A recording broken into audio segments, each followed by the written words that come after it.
그 사건 그 후가 궁금하다. 화요일의 코너 AS 뉴스.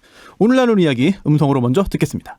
네, 여기는 그 서울중앙지방검찰청 첨단범죄수사팀의 팀장을 맡고 있는 김민수 검사예요. 수사기관 입장에서 봤을 때 피해자도 피해자일 수도 있지만 피의자일 가능성도 있는 상태란 얘기. 현재는 본인이 진술을 하지 않거나 뜸들이거나 횡설수설하거나 지시한 거에 따르지 않거나 이런 행동이 했다면 바로 전국의 체포영장과 수배가 바로 내려지고 특수공무 집행 방해죄 형사처벌의 죄를 묻고 2년 이하의 징역과 3천만 원 이하의 벌금의 처벌을 받습니다. 본인 최종적으로 피해자로 확정되기 전까지는 아직 본인 수사 신분이기 때문에 제가 지시한 것 이외에는 행동하면 본인이 조사를 받아야 된다는 얘기예요.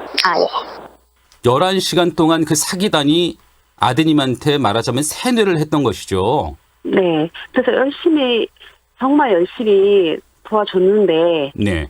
서울까지 가서 그렇게 다 돈도 전달하고 다 했는데 결론은 얘가 뭐 전화 몇 번 뭐 껐다 켰다 하면서 뭐 실수를 했다는 등 하면서 애를 이렇게 추궁하고 몰아붙이는 거예요. 압박하고. 오히려 사기단이 아드님을 다그쳤던 거예요. 네, 아주 심하게. 이게 청취자 여러분들도 당해보시지 않으시면 모르실 텐데 막상 나한테 보이스피싱 전화가 걸려오고 걸려들면 이 정신을 온전히 차릴 수가 없는 그런 상황이 벌어지는 것 같아요. 아마 아드님도 그런 상황 속에서 마음고생을 했었던 것 같은데요. 우리 아들은 순간순간까지도 이게 사기인지를 몰라요. 보이스피싱인지를 몰라요. 전혀. 네, 이른바 김민수 검사 보이스피싱 사기 사건. 작년에 저희도 이제 인터뷰했는데요. 자신을 김민수 검사라고 사칭한 보이스피싱 범으로부터 수사에 협조하지 않으면 처벌받는다는 협박에 시달린 20대 청년. 진짜 검사라고 믿었어요. 안타깝게도 압박감에 스스로 목숨을 끊었습니다. 정말 안타까운 일인데 그런데 드디어 이 자칭 김민수 검사를 경찰이 잡았습니다. 그래서 오늘 AS 뉴스에서 추적을 해보겠는데요. 자, 먼저 피해자의 유족 연결하겠습니다. 어머님 안녕하세요. 네, 안녕하세요. 네, 경찰이 드디어 이제 1년 만에 이 범인을 잡았습니다. 사실 꼭 잡아달라고 청원글을 올리기도 했잖아요. 그런데 그래도 이제 정말 잡을 수 있는지 반신반의하셨다는데 잡았다는 소식 듣고 어떠셨어요? 사실은 제일 기쁜 일이었죠. 그동안 이제 경찰분들이 이제 유족분들하고 계속 연락을 취하면서 꼭 잡겠다는 약속도 했다던데. 네, 이제 가끔 연락도 주셨는데 꼭 잡아주겠다고. 네. 듣고 나서도 이제 너무도 조심스러운 일이라서 올까 말까 망설였대요. 저를 만나러. 네. 통화는 했지만 그래도 저를 만나고 제 얘기를 들어봐야 더 이제 그 범죄자들한테 형량을 더 받을 수 있도록 해보겠다고 해서 이제 그런 얘기 겸해서 겸사겸사 오셨어요. 이제 안부차. 네. 이 범인들 잡고 경찰이 이제 어머니 찾아와서 또 여러 가지 이야기를 했잖아요. 이 당시 피해 금액은 420만 원인데 이 자칭 김민수 검사에게 돌아간 또 몫은 또 얼마다 이런 얘기도 했다면서요. 네. 그 420만 원에 대한 가짜 김민수 검사 몫이 고작 50만 원이었다고 하더라고요. 50만 원 때문에 이런 일을 했다. 네. 이게 50만 원이 저희 아들 목숨값인 거죠. 참 이게 지금 들어도 너무나 가슴이 아프고 또 그 후에 이제 법정에도 나가셨잖아요. 네, 중간에 한전책 잡았을 때요. 제가 계속 감으로 인해서 그 보이스피싱 조직단들한테 보여주고 싶었어요.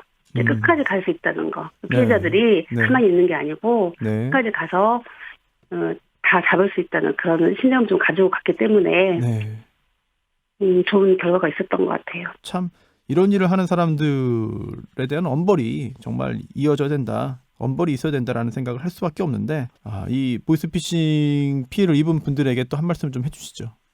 네. 그분들도 정말 마음 아프고 평생 모은 재산이나 또 그걸로 인해서 이렇게 극단적인 선택을 하시는 분들이 계시는데 저희처럼 잡을 수 있거든요. 그리고 되도록이면 당하지 않았으면 좋겠어요. 이걸 보고. 네. 이제 이 자칭 김민수 검사도 잡혔기 때문에 재판을 받을 겁니다. 이 재판 과정에서 특별히 바라시는 점이 있다면요? 이제 정말 얼굴 한번 빨리 보고 싶고요. 가짜 김민수 보고 싶고 저희가 원하는 최고의 목표는 항상 최고의 형벌. 엄한 처벌. 네. 정말 선량한 국민들이 피해를 입지 않게끔 저도 많이 노력했는데 네. 정부에서 이 부분은 이제 네네. 강력한 법을 만들어서 형벌을 좀 더 많이 줄 수 있도록. 알겠습니다. 네, 어머님 어려운 와중에 네. 인터뷰 응해주셔서 정말 감사합니다. 예, 고맙습니다. 이렇게 신경 많이 써주셔서. 네, 김민수 검사 사칭 보이스피싱 피해 유족 먼저 만나봤습니다. 네, 이어서 직접 이 보이스피싱 조직을 검거한 담당 형사 만나겠습니다. 부산경찰청 강력범죄수사대 박모선 팀장입니다. 안녕하세요. 예, 안녕하십니까. 네, 이번에 검거한 조직 규모가 상당히 크다는데 이 경찰이 처음 첩보를 받은 게 2017년이라면서요? 예, 저희 네. 팀에서 네네. 2017년 11월 최초 네. 보이스피싱 범죄 조직 관련 첩보를 입수하고 네. 금년 3월까지 관련 피의자들을 검거했습니다. 네네. 이게 전체 조직 규모가 어느 정도인가요? 저희 수사팀에서는 현재까지 보이스피싱 조직원 150명 이상을 구속했고 예. 이들 모두 같은 조직에서 파생되어 생성된 조직으로 판단하고 있습니다. 네. 이게 최근에는 이제 국내에만 있는 것이 아니라 외국의 주요한 이제 인물들이 이제 거주하면서 우리나라로 전화 걸어가지고 범죄를 저지르는 그런 국제적인 조직들이 많아 보이는데 어떻습니까? 이 조직은 핵심적인 그런 그 지역이 중국으로 보면 될까요? 예, 맞습니다. 이 조직을 관리하는 관리자급들이 중국에 상주하며 조직을 관리했고, 네. 국내 조직원들은 출입국을 반복하면서 범행을 했습니다. 그럼 이게 우리나라 사람들이 중국으로 다 가서 한 범행이고, 뭐 중국인 또는 뭐 조선족과 함께한 그런 범행은 아니고요. 중국인 조선족과 함께 범행을 했고요. 국내 조직원들은 중국으로 넘어가서 중국 네. 현지에서 네네. 이 전화 상담을 하는 방법으로 범행을 했습니다. 그러면 또 궁금한 게 이 김민수 검사를 사칭한 이 전화를 직접 건 사람 이거 예. 어떻게 잡은 거예요? 보이스피싱 범죄단체 조직원들은 검거에 대비해서 조직원들끼리도 가명을 사용하는데 네. 검거된 조직원의 휴대전화를 압수하여 분석하던 중에 네. 고급 술집에서 조직원들이 술을 마시는 사진 한 장을 발견했습니다. 네. 그래서 검거된 공범들을 상대로 수사하던 중에 네. 그 사진의 주인공이 김민수 검사를 사칭한 자라는 것을 알게 되었고 네. 출입국 시기를 분석하여 네. 만여 명의 항공기 탑승객 여권 사진을 확보했고 확보된 사진을 대조하는 방법으로 피의자를 특정했습니다. 그런 다음 피의자가 범행 후 국내로 입국하여 네. 동거녀 집에 은신하고 있다는 사실을 알게 되었고 집 앞에서 7시간이 넘게 잠복한 끝에 네네. 쓰레기를 버리러 나오는 피의자를 발견하고 체포했습니다. 그러면은 그 휴대전화 소유자인 그 공범도 사실 예. 뭐 이 자칭 김민수 검사가 누구인지 인적 사항을 알지는 못했던 거네요. 예. 같은 사무실에서 일을 했지만 네. 서로 간에 가명을 사용했기 때문에 네네. 전혀 김민수 검사를 사칭한 자의 인적 사항은 알지 못했습니다. 이게 참 그 출입국 패턴을 파악하고 또 일일이 다 확인하고 10,000명의 사진까지 이렇게 예. 다 확인을 해서 참 어렵게 잡으셨네요. 그러면 이 조직들 어떻습니까? 지금 뭐 어느 정도 검거가 된 건가요? 이게 뭐 중국에 있는 뭐 총책이나 뭐 콜센터나 뭐 관리책이나 이런 사람들까지 다 지금 잡은 상황인가요? 저희가 관리자나 팀장이나 콜센터 3장원은 검거를 했는데 네. 중국 현지에 상주하는 총책은 아직 검거하지 못한 상태입니다. 하지만 운영자의 인적사항을 이미 특정했고 인터폴 수배 및 여권 무효화 조치를 한 상태이며 네네. 보이스피싱 범죄를 뿌리 뽑을 때까지 계속 추적할 예정입니다. 네, 정말 잡아야 됩니다. 자, 이런 사람들 총책도 반드시 잡아야 되는 것이고 이 사람들이 이 보이스피싱으로 이렇게 얻은 범죄 수익이 이제 어느 정도 규모예요? 저희가 신고된 피해 내역을 통해 확인해 보니까 네. 이들 조직에서 100억 원 이상의 범죄 수익을 벌어들인 것으로 추정하고 있습니다. 그런데 이 돈으로 이 사람들 뭐 해외에서 호화롭게 생활했다면서요? 예, 맞습니다.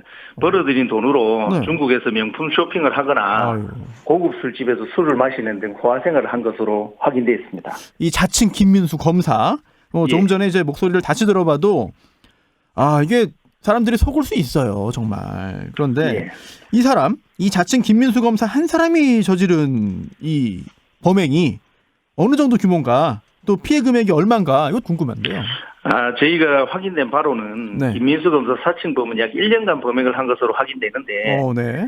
신고된 피해 건수만 60에서 70건 정도로 확인되고 피해 금액은 7억 원 이상, 범죄 수익금은 2억 원 이상으로 추산하고 있습니다. 이 사람 잡고 보니까 이게 그 40대 무직자 였는데 피해자가 목숨을 끊은 사실을 그 전에도 알고 있었답니까? 인터넷 뉴스 방송을 통해 자신으로 인해 피해자가 극단적 선택을 한 사실을 알게 되었다고 얘기를 했습니다. 그래서 죄책감에 범행을 그만두고 국내로 입국했다고 주장했는데, 그래요? 검거 당시 범행을 극구 부인하고 네. 체포에 정하는 모습을 봤을 때 네. 실제 죄책감을 느꼈다는 피해자의 말이 의심스럽긴 했습니다. 죄책감을 느껴서 범행을 그만두고 국내로 들어왔다면, 예. 그 후에 어떤 행보나 행적을 통해서 실제로 반성을 했는지 여부를 좀 확인할 수 있을 것 같거든요. 입국한 후의 행적이 어때요? 자기가 검거될 것을 우려해서 동거녀나 지인 집에 옮겨 다니면서 은신을 했고, 이런 행태로 봐서는 죄책감을 느껴 귀국했다는 말이 의심스럽긴 합니다. 반성을 했으면 자수를 해야지 도망다니면서 무슨 반성인지 잘 모르겠네요. 네. 예. 지금 이 방송 들으시는 그 많은 분들이 이 범죄의 피해를 입지 않는 것도 중요하잖아요. 예방도 중요하잖아요. 예. 그러기 위해서는 이거 보이스피싱 범행 수법이 이렇다. 속지 말아라. 이런 좀 범행 수법을 알려주시면 좋을 것 같습니다. 보이스피싱 범죄 조직들은 금융기관을 사칭해서 저금리로 대출을 해주겠다고 속여 대포계좌로 금원을 송금받거나 검사나 수사기관을 사칭하며 전화를 걸어 명의도용 사건에 연루된 것처럼 속이거나 피해자 명의 대표통장이 개설되어 사기범죄에 연루된 것처럼 속였습니다. 그런 다음 피해자들 계좌에 있는 돈이 합법적인 돈인지 확인해야 한다며 가짜 금융감독원 계좌로 돈을 송금하게 하거나 물품 보관함에 보관하게 하여 이를 가로챈 것으로 드러났습니다. 수사기관에서는 국민들을 상대로 금원을 요구하거나 물품 보관함에 금원을 보관하게 하는 일은 없으니까 이런 전화를 받는다면 즉시 112에 신고를 하거나 가까운 경찰관서에 상담을 받는 것이 좋을 것 같습니다. 특히 최근에 이제 코로나 때문에 여러 가지 자금 지원이나 이런 게 있잖아요. 그래서 이런 걸 또 이제 하는 것처럼 꾸며가지고 또 이제 보이스피싱 범행 조직들이 또 이제 활용하기도 하는 것 같습니다. 자, 그리고 저희가 조금 전에 그 피해자 어머님 이야기도 이제 들었는데, 이제 추적하는 중에도 이제 어머님께 연락을 드리고, 또 범인 검거하겠다는 약속도 했고, 실제로 또 이 약속을 지켰습니다. 그리고 또 추가로 또 한 약속이 이 보이스피싱 범죄에 뿌리 뽑겠다. 이런 이야기도 하셨는데, 어떻습니까? 이게 참 쉽지는 않은 일인 것 같거든요. 이번 사건을 수사하면서 사기범들에게 속아 극단적 선택을 한 피해자의 사연을 듣고 굉장히 가슴이 아팠고 꼭 검거해야겠다는 생각에 밤낮 없이 범인을 추적하게 된 것 같습니다. 보이스피싱 범죄는 증거 수집이 굉장히 어렵고 장시간의 수사를 필요로 하지만 피해자들에게 큰 고통을 주는 보이스피싱 범죄가 없어질 때까지 계속 노력할 생각이고 피해자들의 아픔을 일부 해결해 준 것 같아 많은 보람을 느끼고 있습니다. 저도 사실 이 사건 인출책 유죄 판결을 받은 그 판결문을 찾아가지고 봤거든요. 근데 이번에 이제 이런 이른바 콜센터 또 그 위에 그 상위에 있는 사람들까지 다 잡아서 다 엄한 처벌 받도록 하면 좋을 것 같습니다. 자, 여기까지 듣고요. AS 뉴스 김민수 검사 사칭 보이스피싱 사기 사건. 이 자칭 김민수 검사를 잡은 부산경찰청 박모선 팀장이었습니다. 고맙습니다. 감사합니다. 김현정의 뉴스쇼는 청취자 여러분의 참여로 이루어집니다. 트위터, 페이스북, 레인보우 게시판, 그리고 단문 50원, 장문 100원의 유료 문자 샵 1212, 우물정 1212 통해 참여하실 수 있습니다. 김현정의 뉴스쇼, 여러분과 함께 만듭니다.